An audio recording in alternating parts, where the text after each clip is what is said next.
Hi there! In this video, we're going to talk about how to make the R sound. Now, this sound can be really tricky to learn and really tricky to teach, even for a speech pathologist.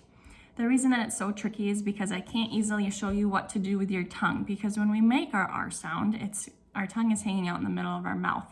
So it's not like an L where you can see where your tongue goes, oh. Watch when I make an R, you won't be able to see what my tongue is doing. One thing you can see are my lips and how they kind of purse forward a little bit. And this area around our mouth stays tense and our lips come out.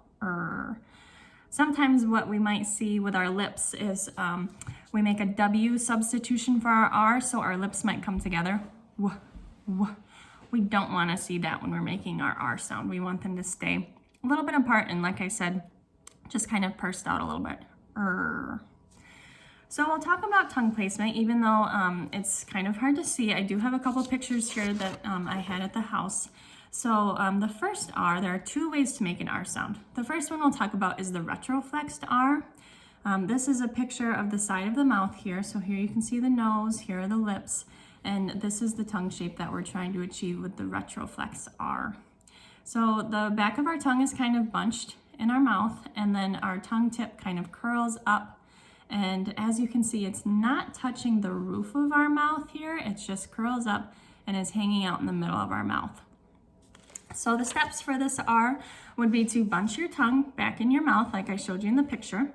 And the sides of our tongue, which you couldn't really see in this picture, the sides of our tongue kind of curl up and they'll touch our gums near our back molars here, our back teeth. So the sides of our tongue kind of curl up and touch our gums here.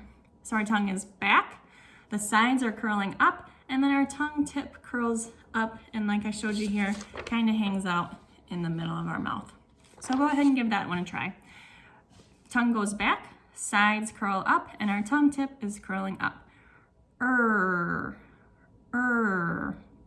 We don't want our tongue touching the roof of our mouth because then we're gonna end up making a oh sound. And so our tongue tip has to come off the roof of our mouth. The next R I'm going to talk about is the bunched R. So as you can see for this one, here's the side of our face again, here's our lips, and here's our tongue. It's just kind of making like a hump in the middle of our mouth here, a hump shape. So for this sound, same thing, our tongue bunches back in our mouth, but we kind of make, like I said, a hump shape or like a mountain or a hill shape with our tongue. And then the tip of our tongue stays up and tense. So we don't want our tongue tip down because then it's gonna sound like Our tongue tip still has to stay nice and tense. Okay, so go ahead and give that one a try a couple times as well. Once you've tried both the retroflexed and the bunched R, hopefully you've found one that works better for you. And from there you can start working on your R in the initial position of words. So we typically want to start with our initial R. So these are words like rain, red, rainbow, rabbit. And once again, you can see my lips are coming forward and pursing rabbit, but not making a W sound, wabbit. Something that can be helpful is to use minimal pairs, which are words that rhyme but start with a different letter. So we'll take a W and an R word that rhyme and say them next to each other to see, do those sound the same or do they sound different? So way, ray, white, right. And maybe record yourself and listen and say, do those sound the same or do they sound different? And if they sound the same, then we might need to adjust how we're making our R sound. From there, if you have a really good initial R sound down, you can start working on blends. So this is when our R is next to another consonant, like a B or a C. So words like brush or cry. Another one would be friend.